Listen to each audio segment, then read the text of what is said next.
आज हम accounting equation पे डील करेंगे। मैंने यहाँ पे दो ट्रांजैक्शन लिखी हुई हैं, एक कैश बेस्ड है और एक क्रेडिट बेस्ड है। क्रेडिट बेस्ड कैसे पता चलता है? जब पर्सन नेम डिक्लेयर हो।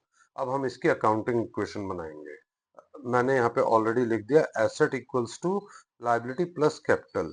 हमने यहाँ पे एक ऑलरेडी एज्यूम करा कि बिजनेस स्टार्ट हो गया है, तो कैपिटल 50,000 और cash 50,000। Business started with cash, ये हमने एज्यूम ऑलरेडी कर लिया था। अब आती है पहली question, goods purchase for cash 7,000।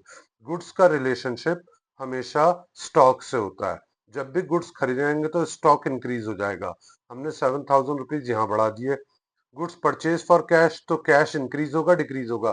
Cash decrease होगा, तो हमने कैश को डिक्रीज कर दिया 7,000 से। अंडरलाइन करा।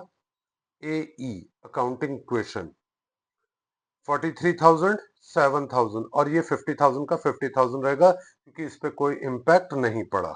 आप टोटल करके देख लीजिए, 43 प्लस 7 इक्वल्स टू 50। अब आती है दूसरी, goods purchase from Ravi for rupees 10,000।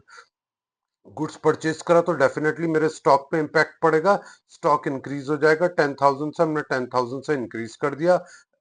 As well as at the same time my creditor will increase. Creditor क्या है? मेरी लाइबिलिटी। तो लाइबिलिटी 10,000 से बढ़ गई। अब हम दोनों का फिर से टोटल करके देखते हैं। 43 का 43, क्योंकि इस पे कोई इम्पैक्ट नहीं पड़ा, एज इट इज हो गया। और ये 17 हो गया 17,000, और ये 10 और ये 50। अब आप ऐड करके देख लीजिए, 50 प्लस 10 60, 43 प्लस 17 60। यानी कि हमारी यहाँ तक की इक्वेशन सही है। आप हमेशा याद रखिए, जैसे एक इक्वेशन करते हैं उसका टोटल करके चेक करिए। इससे आपको पता चल जाएगा कहीं हमने कोई गलती तो नहीं करी है। Thank you.